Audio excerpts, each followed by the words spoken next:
जो काम माननीय नेताजी के नेतृत्व में हो रहा है ऐसा आज तक कोई नहीं कर पाया था। सबसे बड़ी बात जो लोग बोलते हैं कि जिसके नाम से अच्छे अच्छे नेताओं के पैरों तले जमीन खसक जाती है, जिनके वक्तव्य को सुनने के लिए लाखों लोग परेशान रहते हैं, जिस रास्ते से गुजरते हैं वो चाहे चट्टी हो, चौराहा हो, कोई भी हो, गांव हो, गली हो, लोग इशारा करते हैं ओम प्रकाश राजभर जी जा रहे हैं।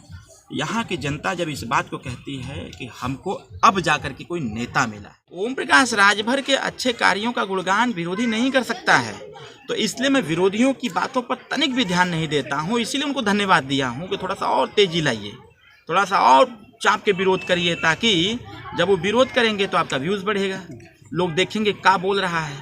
तो ऐसा ही सही चर्चा में बने रहना। विधानसभा जोहराबाद में है और यहाँ जो है सुभाषपा के जो बड़े दिग्गज नेता कहा जाने वाले जो हमारे साथ मौजूद है और राष्ट्रीय प्रमुख महासचिव है हमारे साथ डॉक्टर अरविंद राजभर जी। और सुबह से जो है इनका दौरा आज जो है जोहराबाद में लगातार चल रहा है और अभी कई जगहों पे इनको जाना है और हर एक गांव से होते हुए ये चल रहा है। और आज जानने का प्रयास करेंगे कि आज जोहराबाद में लोगों से मुलाकात खास सिलसिला ये क्या है और इस पर कुछ विषय बात होगी। सबसे पहले स्वागत है विनय जी, धन्यवाद। आज लगातार जोहराबाद में सुबह से ही आपका कार्यक्रम चल रहा है।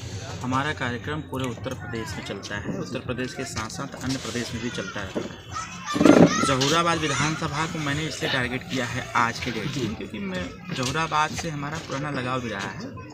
लंबे समय से हम यहाँ गांव-गांव में घूमते रहते थे और हमको आज समय मिला है अन्य जनपदों से, विधानसभाओं से संगठन का काम समीक्षा वगैरह करते करते आज जोहराबाद में आया। तो आज कोई प्रोग्राम वैसा नहीं था, बस जहाँ पर हमारे कार्यकर्ताओं के घर में जो ट्रेजेडी हुई है और कोई ऐसी घटना घटित हो गई है या फिर ऐसी औपचारिक मुलाकात के लिए आज हम यहाँ पर आए हुए हैं।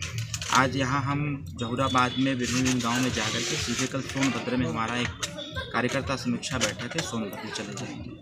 तो लंबी दूरी भी हो गई थी और लंबा समय भी हो गया था अपने कार्यकर्ताओं से भेंट मुलाकात किए, तो एक बहाने से कार्यकर्ताओं से भेंट मुलाकात हो जाएगी। इसके साथ साथ जोहराबाद में जो विकास का कार्य गतिमान है, वो जब मैं पहले यहाँ आता था और आज आया हुआ हूँ, बहुत अंतर है। मेरे पिताजी यहाँ से विधायक हैं, आपके दर्शक देख भी रहे होंगे, ये भी कह रहे होंगे कि अपने पिताजी की बड़ाई कर सकते हैं, लेकिन मैं उत्तर प्रदेश के बहुत सारे विधानसभाओं में जाता हूँ।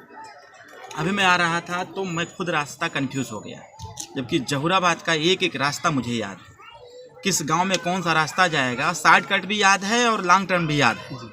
लेकिन अभी मैं पीछे आ रहा था तो मैं खुद ही पूछ दिया कि हम कहाँ हैं इस समय, तब हमको पता चला कि हम तो यहाँ इस चट्टी पर आ गए, तो अलावलपुर कहाँ है। तो कहने का मतलब ये है कि जोहराबाद में जो काम आज के पहले नहीं हो पाया था, उस काम को माननीय नेताजी कर रहे हैं।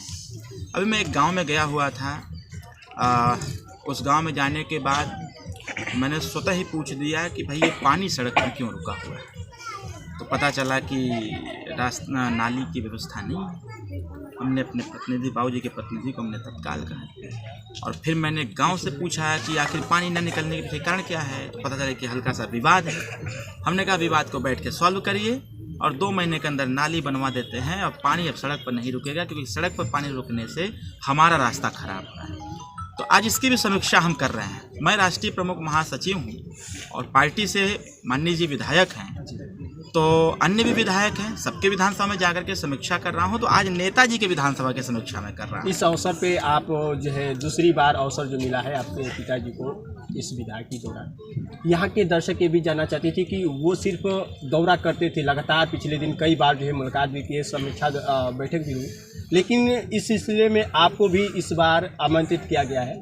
तो विकास के नज़र से देखा जाए तो क्या लग रहा है, जनता से मुलाकात करके क्या कुछ बातें सामने आ रही है, थोड़ा उसको खुला सकते। देखिए क्या है कि माननीय जी के विधानसभा को बहुत सारे पत्रकार टारगेट करते हैं जी, और विधानसभा में आते भी हैं। ये हमें कहने की कोई आवश्यकता नहीं है, अपने मुँह मिट्ठू बनना ये ठीक बात नहीं है। मैं कई वीडियो देखा है, नेशनल चैनल के भी देखे, रीजनल चैनल के भी देखे और ग्रामीण स्तर के जो पत्रकार साथी हैं, यूट्यूबर हैं, उनके भी हमने देखा। जहाँ जाके बाइट ले रहे हैं वहाँ बस एक ही बात आ रही है, सारे लोग यही एक ही बात कह रहे हैं कि जो काम माननीय नेताजी के नेतृत्व में हो रहा है ऐसा आज तक कोई नहीं कर पाया था। सबसे बड़ी बात जो लोग बोलते हैं कि जिसके नाम से अच्छे अच्छे नेताओं के पैरों तले जमीन खसक जाती है, जिनके वक्तव्य को सुनने के लिए लाखों लोग परेशान रहते हैं, जिस रास्ते से गुजरते हैं वो चाहे चट्टी हो, चौराहा हो, कोई भी हो, गांव हो, गली हो, लोग इशारा करते हैं ओम प्रकाश राजभर जी जा रहे हैं।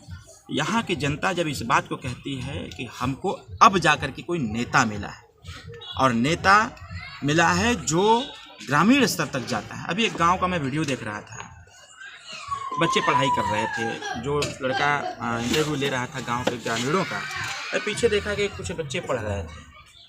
मैं कुछ दिन पहले ही ये सोच रहा था, एक वीडियो हमने इंटरनेट पे देखा था फेसबुक पर, तो मेरे दिमाग में था कि कई जगह ऐसी व्यवस्था की जाए कि बच्चे एक जगह बैठ के पढ़ सकें, और वहाँ इतने लाइट की व्यवस्था किया जाए ताकि बच्चे घर से निकलें, आकर के वहाँ बैठ के अपना पढ़ाई लिखाई 2 घंटा कर सकें।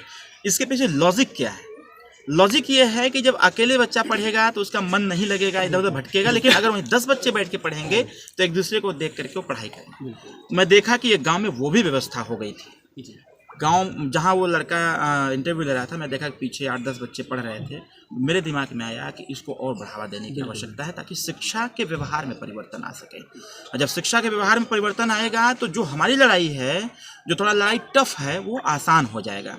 क्योंकि आज उत्तर प्रदेश नहीं, देश की राजनीति का अगर मोड़ देखा जाए तो देश और प्रदेश में 4 पीढ़ी के लोग संघर्ष कर रहे हैं। मेरी जो इच्छा है और मेरी पार्टी की जो सोच है, माननीय नेताजी की जो सोच है कि 5वीं पीढ़ी संघर्ष न करे, उसको आसानी से सारी सुख सुविधाएं प्राप्त हो जाएं, उसको छोटी छोटी चीज़ों के लिए जो गवर्नमेंट की व्यवस्थाएं आती है, उसको छोटी छोटी चीज़ों के लिए संघर्ष कराना पड़े। पढ़ाई के लिए संघर्ष न करना पड़े, कापी किताब के लिए संघर्ष कराना पड़े, दवाई के लिए संघर्ष कराना पड़े। मतलब कि जो मूलभूत आवश्यकताओं की जो पूर्ति होती है वो ईजीएस्ट तरीके से, बहुत आसान तरीके से वो हो जाए। रही बात गाँव क्षेत्र के विकास की, तो जितना पैसा आएगा उतना पैसा चाप के दिया जाएगा। और सबसे बड़ी बात, माननीय नेताजी ने जहूराबाद से जनता ने आशीर्वाद दिया, जीत करके एक नज़ीर पेश किया जिसको शायद ही कोई जानता था। आज नेताजी के कलम से 17.5 करोड़ रुपए का इलाज गया हुआ।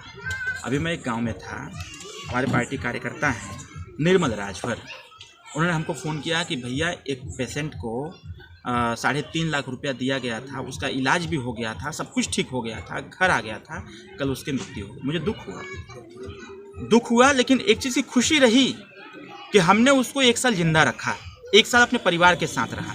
और नेताजी के एक छोटे से प्रयास से अगर किसी के परिवार को हम 1 साल का समय दे सकते हैं, तो नेताजी को जनता आशीर्वाद लगातार बनाए रखे, और हम जैसे लोग उनके छोटे कार्यकर्ता हैं, हम लोग काम करते रहेंगे। आने वाला समय बहुत अच्छा। ये सोच पूरे जो है ज़मीनी हकीकत जो है देखा जाए तो सामने तो प्रस्तुत हो रहा है, लेकिन विरोधी दल का ये कहना है कि लगातार जो है राजभर समाज से ऐसे नेता जो है राजभर समाज को ठगने का काम करते हैं, ऐसे तमाम बातें आती है। लेकिन इस बात को लेकर क्या आप लोग सोचते हैं? विरोधी का काम क्या है? विरोध करना। जी, हम आपके चैनल के माध्यम से उनको बधाई देते हैं जी, उनको बहुत बहुत शुभकामनाएं देते हैं, धन्यवाद देते हैं, और एक छोटा सा निर्देश भी देते हैं कि विरोध थोड़ा और चाँप के करिए। क्योंकि वो कहते हैं ना, सोना अपना आकार तभी पकड़ता है जो किसी महिला का श्रृंगार का रूप हो जाता है, और लोहा जितने तपता है वो उस तपे हुए लोहे को आकार देने का भी कार्य करता है। तो ये विरोधियों का काम है विरोध करना। हम विपक्ष में जब, या फिर हम यूँ कह लें, हम भी हैं, हम सैद्धांतिक विरोध करते हैं, व्यवहारिक नहीं। तो लोग इसमें व्यवहारिक विरोध कर रहे हैं, तो उनको जवाब जनता ही दे रही है।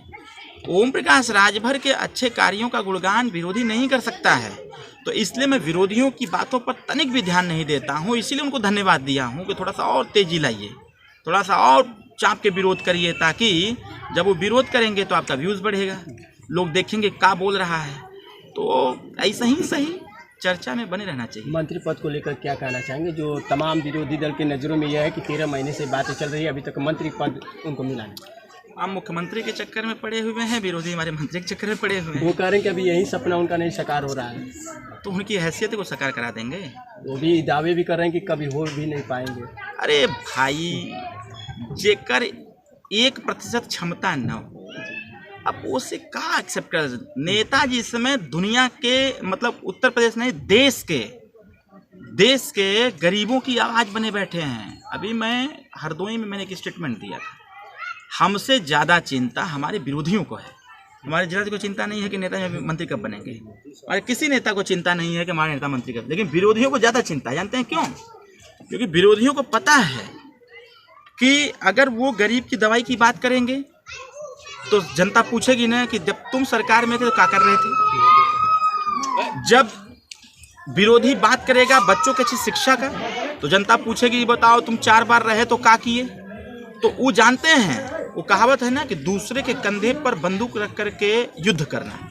तो विरोधी उस फिराक में है, किसी की बोलने की तो क्षमता है नहीं, बोलेगा कौन सदन में खड़ा होकर के। आरक्षण के मुद्दे पर, शिक्षा के मुद्दे पर, बेरोजगारी के मुद्दे पर, महंगाई के मुद्दे पर, ग्रामीण क्षेत्र के विकास के मुद्दे पर, जो सरकारी तंत्र में भ्रष्टाचार व्याप्त है वर्तमान समय में, उस मुद्दे पर कौन बात कर सकता है? सिर्फ एक नेता, उसका नाम ओम प्रकाश राजभर। इसलिए विरोधियों को चिंता है कि जल्दी से मंत्री बन जाते तो आधा काम उन लोगों का खाली हो जाता। और एक और बात है कि 2024 को लेकर सबकी निगाहें टिकी है लोकसभा चुनाव को लेकर, कितनी सीटें पे जो विचार बन रहा है और कहाँ से?